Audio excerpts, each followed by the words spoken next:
The number 13013 is divisible by 13. The smallest 5-digit number beginning with 14 and exactly divisible by 13 is.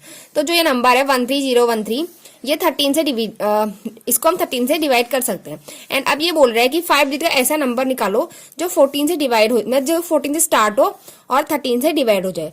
तो अब हम उसको निकालते हैं।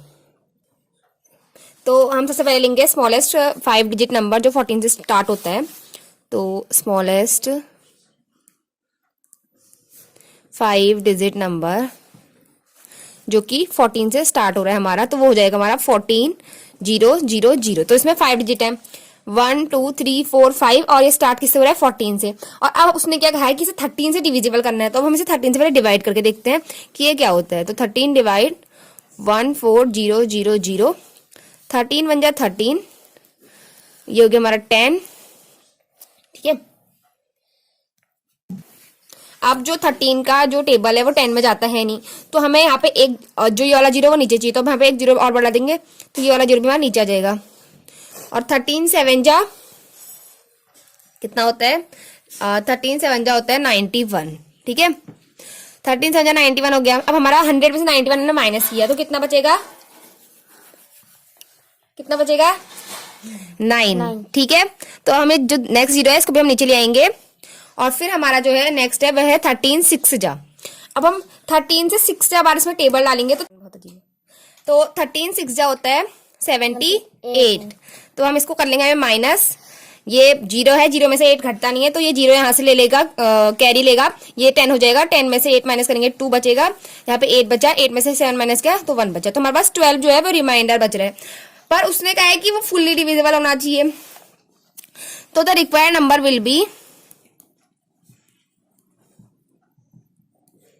जो उसने कहा है कि वो 13 से डिविजिबल होना चाहिए, तो रिक्वायर्ड नंबर जो होगा वो होगा हमारा कहाँ गया 1400 प्लस 13, यानी कि 13 से डिविजिबल होना चाहिए, माइनस 12, क्योंकि जो हमारा रिमाइंडर बच रहा है उसको हम, जिससे हमारा डिविजिबल होना चाहिए उससे हम अगर उसको माइनस कर देंगे रिमाइंडर को डिविडेंड से, तो हमारा जो है आंसर निकल जाएगा।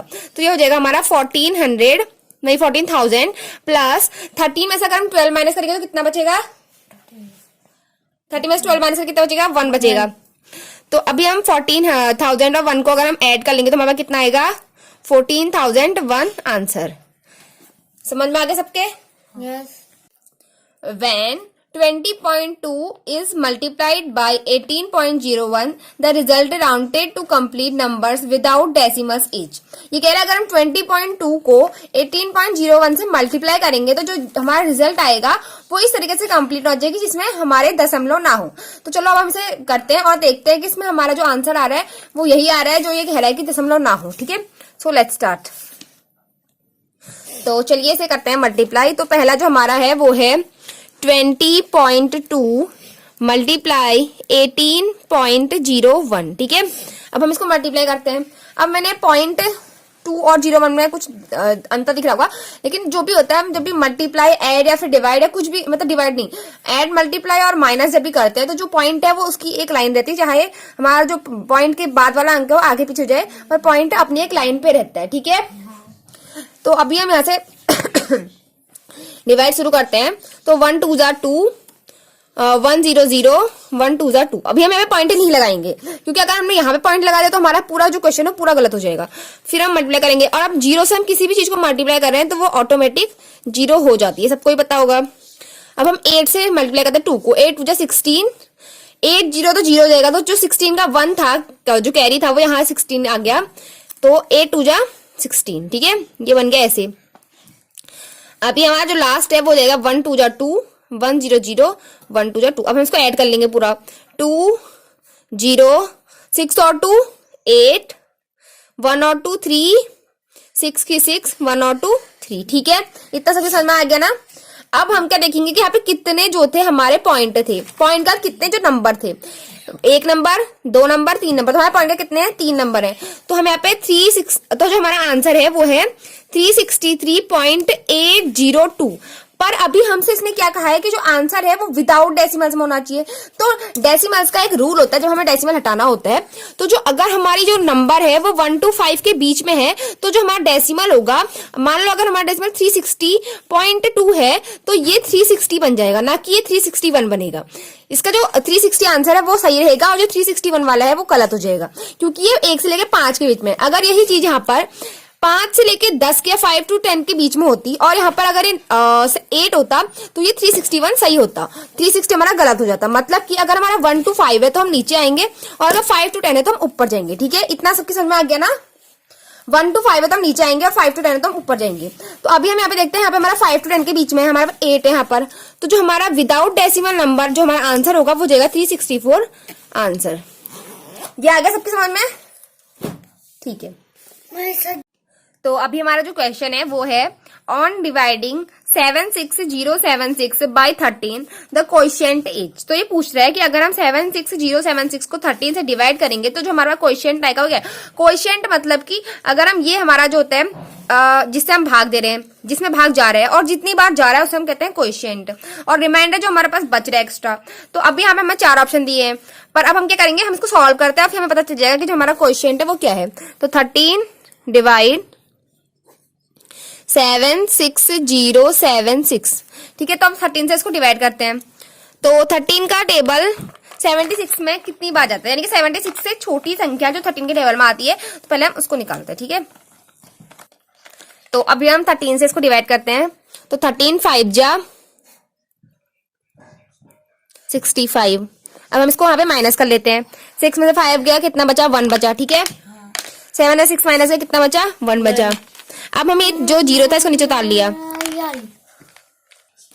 तो अभी हम देखेंगे कि हमारे पास जो बचा है वो 110 है। अब हमें 13 से 110 को डिवाइड करना है। तो हम 13 की टेबल 110 से छोटी संख्या में कितनी बार जाएगी, तो क्या होगा, यहाँ पर क्या आएगा, 13 8 जा 104। तो 13 8 जा कितना हो गया हमारा, 104। और अगर हम 110 में से 104 को माइनस करेंगे कितना बचेगा हमारा, 6। अब जो हमारा 7 था नीचे आ गया। 13 5 जा 65, वेरी गुड। बचा कितना, 2। ये जो लास्ट 6 था ये भी नीचे आ गया। 13 2 जा 20, 13 2 जा 26। अब हमारे पास कुछ रिमाइंडर बचे, यहाँ पे कुछ नहीं बचा है। और हमारा जो क्वोशिएंट है वो ये रहा 5852। तो अगर जब हमारे पास रिमाइंडर कुछ नहीं बच रहा है तब तक हमें इसे डिवाइड करना होता है, और जो हमारा क्वोशिएंट बचता है वो है ये। एंड अभी हम देखेंगे ये वाला क्वोशिएंट हमारे ऑप्शन में है, यस है, जो कि हमारा सेकंड नंबर पे। तो हमारा जो सेकंड नंबर का क्वेश्चन है वो सही हो गया, बहुत सरल है। उम्मीद है आप सबको आ गया होगा। अब नेक्स्ट, तो जो हमारा नेक्स्ट क्वेश्चन है वो है result of 9680 multiply 10 multiply 14 multiply 0 multiply 8 is. अब देखो, अगर हम अपना ज्यादा ही दिमाग दौड़ाएं तो हम इसको पूरा मल्टीप्लाई करने में लगे रहेंगे, पर अगर हम एकदम स्मार्ट तरीके से इस क्वेश्चन को देखें तो इस क्वेश्चन में हमें एक 0 भी दिख रहा है जो कि मल्टीप्लाई में है, ना कि प्लस माइनस या डिवाइड में नहीं है, वो सिर्फ मल्टीप्लाई में है। और अगर मैंने अभी थोड़ी देर पहले बताया था कि अगर कहीं पर भी 0 किसी से मल्टीप्लाई में होता है तो वो पूरा नंबर चाहे वो कितना ही बड़ा नंबर क्यों ना हो वो ऑटोमेटिक 0 हो जाएगा। तो यहाँ पर एक 0 बीचों बीच मल्टीप्लाई में, अगर हम इसको पूरे मल्टीप्लाई कर लें और लास्ट में 0 से मल्टीप्लाई कर लें तो हमारा पूरा जो क्वेश्चन है वो पूरा ही 0 हो जाएगा। तो हमारा जो राइट आंसर है वो है 0। ये बहुत सरल था, उम्मीद है आप सबके समझ में आ गया होगा। धन्यवाद। तो यहाँ पर जो सेकेंड क्वेश्चन है वो है कि a store sells a packet of 5 apples for Rs25 and an apple for Rs6।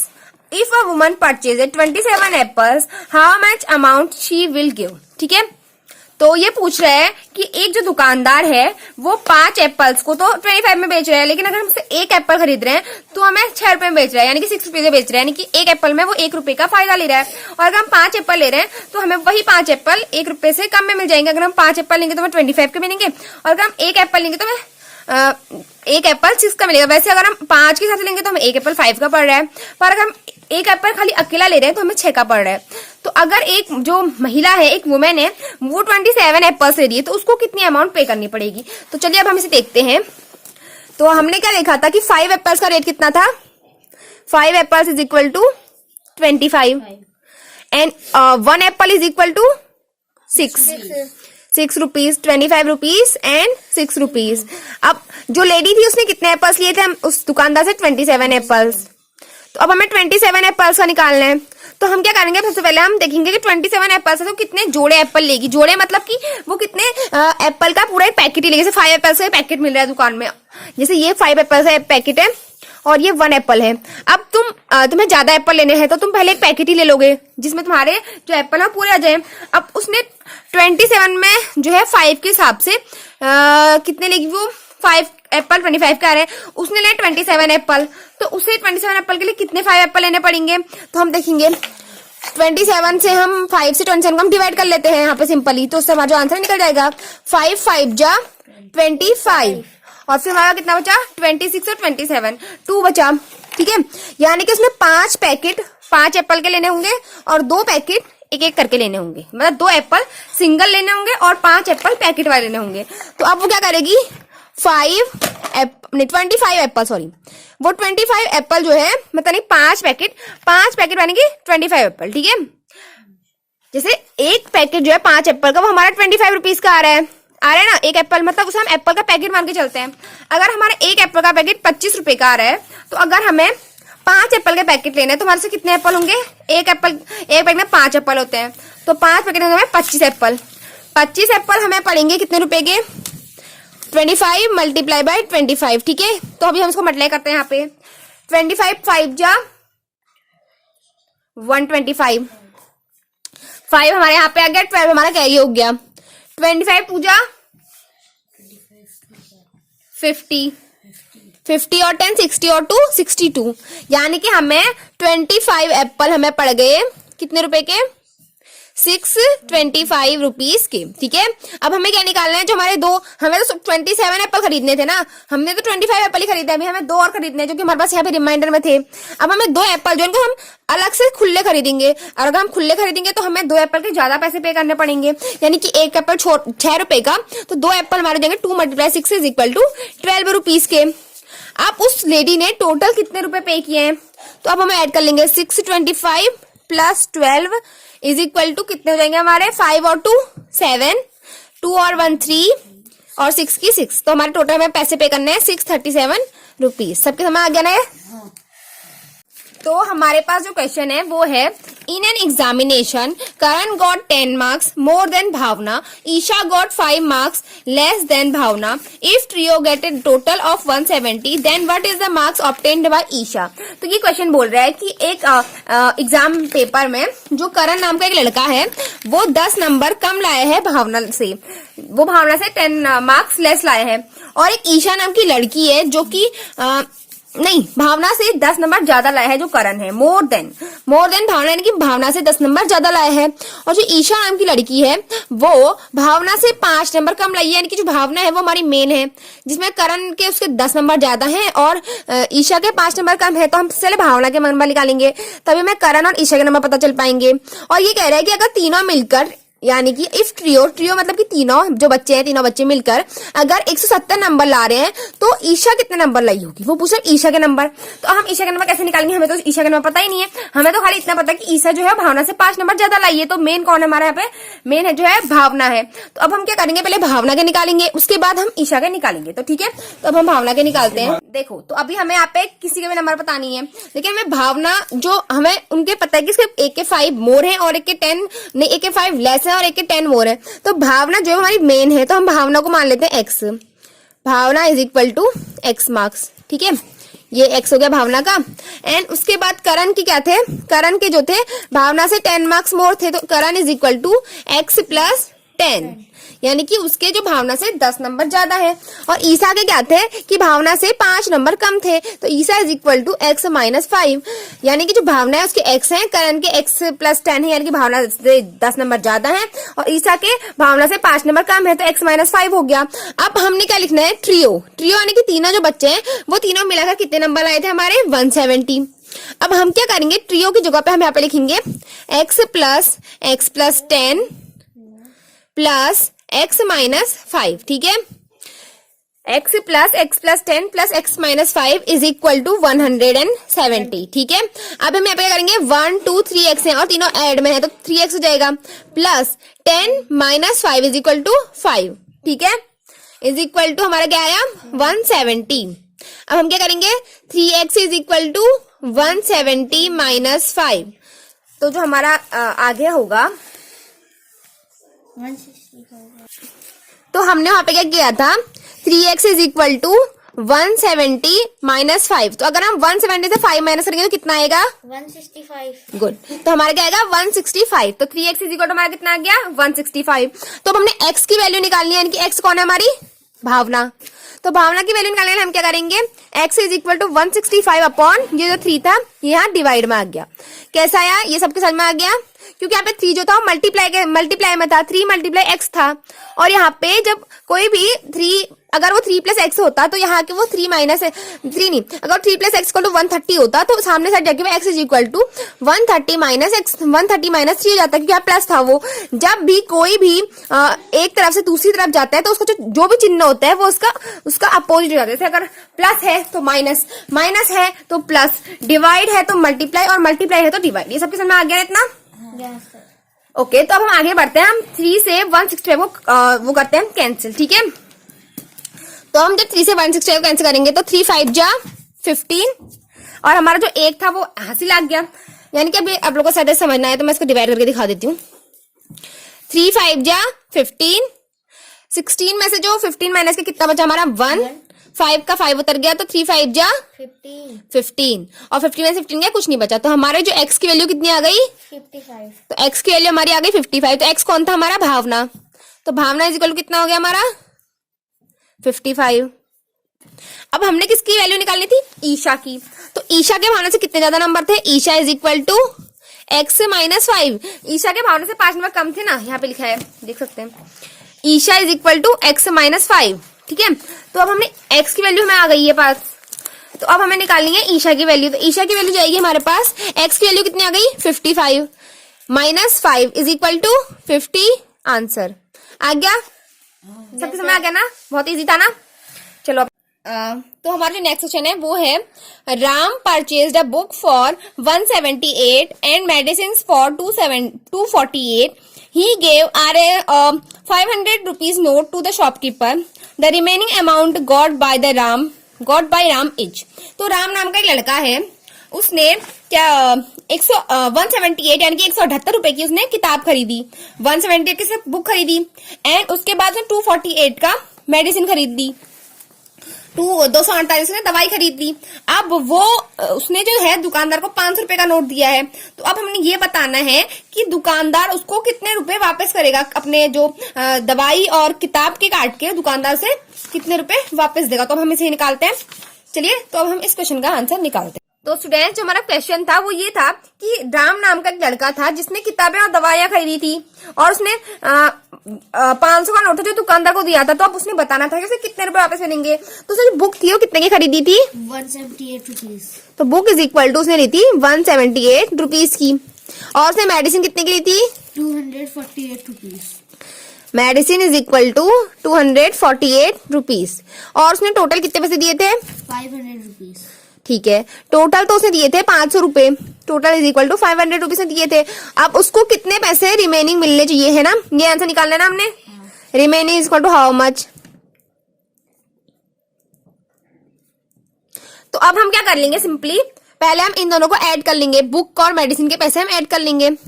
Book plus medicine के पैसे हमने क्या करने हैं, पहले ऐड करने हैं, ठीक है। बुक प्लस मेडिसिन के पैसे कितने होते हैं हमारे 178 प्लस 248। तो अब हम इनको ऐड कर लेंगे तो हमारे पास कितना आएगा 8 और 8 कितना हो गया हमारा 16 की 6, हमारे कैरी बचा 1, 7 और 5 कितना हो गया 1 जो था हमने इस 4 का जोड़ दिया तो हमारा 5 हो गया 4। अब 7 और 5 कितना हो गया हमारा 7 और 5 12 हो गया। अब हमारा फिर से एक कैरी आया 2 और 1 एक 3 और 1 4। तो टोटल उसने 426 का सामान खरीदा है और उसे 500 का नोट दिया है। अब हमें ये बताना है कि उसे पैसे कितने वापस मिलेंगे। तो हम क्या करेंगे, सिंपली 500 में से 426 को हम क्या कर लेंगे माइनस कर लेंगे, यानी कि घटा लेंगे। तो हम घटाते हैं, यहाँ पे घटाते हैं, हम साइड में इधर पे घटा लेते हैं। हमने एक ही साइड में ब्लॉक बनाया और हम इसमें यहाँ पे घटा रहे हैं। 500 में से हम 426 को घटाएंगे तो अब हमें 0 है, 0 में से 6 बचेगा नहीं तो यहाँ से कैरी लाएगा और ये भी 0 है, इसके बाद तो कुछ नहीं है। अब ये बगल वाले से कैरी लेके आएगा अब ये 10 हो गया, पर इसने अपनी एक कैरी इसको दे दी तो ये 9 बन गया और ये 10 बन गया है। तो 10 में 6 गया, कितना बचा हमारे पास 4। अब 9 में से 2 गया, कितना बचा 7। और इसने तो अपने कैरी बांट दी थी, तो इसका क्या बचा है, कुछ भी नहीं बचे है, तो यहाँ पे कुछ नहीं आएगा। तो 500 में से 426 को माइनस करके हमारे पास कितना आंसर आएगा 74 हमारे पास क्या देगा आंसर। सबके समझ में आ गया ना? ओके। तो जो हमारा नेक्स्ट क्वेश्चन है वो है कि एक बास्केट जो है संतरों का वो आ रहा है हमारा कितने का 250 रुपीज का। तो what price should it be sold to earn a profit of RS25। तो हमारा जो एक बास्केट ऑरेंजेस का एक बास्केट 250 का आ रहा है। अब ये कह रहा है कि अगर हम इसे कितने रुपए में बेचें जिससे 25 रुपए का फायदा हो जाए। तो ये क्वेश्चन तो बहुत बहुत बहुत ज्यादा आसान है। अगर देखो तुम एक दुकानदार हो मान लो, ठीक है, तुम एक ऑरेंजेस का जो बास्केट है, एक ऑरेंजेस का जो बास्केट है उसको तुम बेचो 250 में, और ये बोल रहे हैं कि तुम उसे कितने बेचो कि तुम्हें 25 का प्रॉफिट हो। तो तुम क्या करोगे, सिंपली 250 में 25 ऐड कर दोगे और ये कितना हो जाएगा 275। तो अगर हम 275 रुपीज बेचेंगे तो हमें 25 रुपीज का प्रॉफिट होगा। होगा ना? होगा ना? इजी था ना? बहुत इजी था ना? अगर हम इसके बदले हमसे पूछा जाता कि अगर एक एप्पल है, मान लो एक एप्पल का जो बास्केट है, अगर एप्पल का बास्केट तुम्हारा 280 का आ रहा है और तुम्हें उसमें 30 का प्रॉफिट चाहिए, तो तुम क्या करोगे? कौन बताएगा? 280 का एप्पल का बास्केट और 30 का प्रॉफिट चाहिए, तो क्या करेंगे हम 280 प्लस 30 और कितने का हमारा जो बास्केट बिकेगा 310 रुपीज का बिकेगा, जिसमें कि हमें 30 रुपए का प्रॉफिट हो जाएगा। तो बहुत सिंपल था ना? सबके समझ में आ गया? यस। Okay next.